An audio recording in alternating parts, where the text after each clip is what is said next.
John 1:10. In mundo erat, et mundus per ipsum factus est, et mundus eum non cognovit.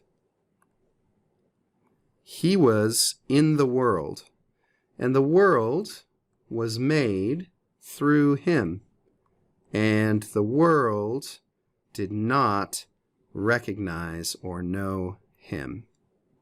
Here John is summarizing and repeating things that he's said in the previous verses. So much of the grammar and vocab is already familiar to us, but there's a few things we can review quickly. In plus the ablative case gives us mundo, which is the ablative singular masculine of the noun mundus, mundi. The second declension, which means the world or universe, equivalent to Greek cosmos, which of course is where we get our English word cosmos. And we can contrast this with what we talked about earlier, the accusative case with the preposition in, which indicates motion into a space, as opposed to in plus ablative, which simply indicates stationary position within a place. So we've got the ablative here. That's all we need to worry about. And ipsum. Ipsum brings us back to the subject of pronouns in the Latin Vulgate, and it's worth remembering that ipsum is from the intensifying pronoun ipsa, ipsa, ipsum, and its use in the Vulgate is a little more free than its use in classical Latin. And one of the things we need to recognize here is there isn't warrant in the Greek text for any kind of intensifying force here. Ipsum seems to be the translator's choice, perhaps to help remind us that it's Christ that we're talking about and not John the Baptist or somebody else, to keep our persons straight. But for all intents and purposes, it's more or less equivalent to eum here. And of course, we get eum later in the verse.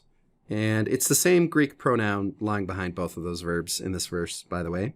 Factus est is our third person singular perfect passive indicative from facio facere.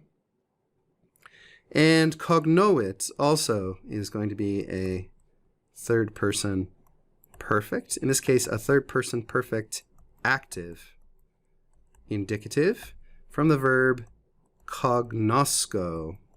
Cognosco, to know, understand, recognize. So in eum here, again referring to Christ, the Word of God, we just have the simple third person pronoun. It might be helpful to review our personal pronouns. In the masculine, is, ea, for feminine things or people, and then id. Is declined like this. Is, nominative singular. Eius, genitive singular. Dative singular. Ei, ablative singular. Eo. In the plural, we get ii, then eorum,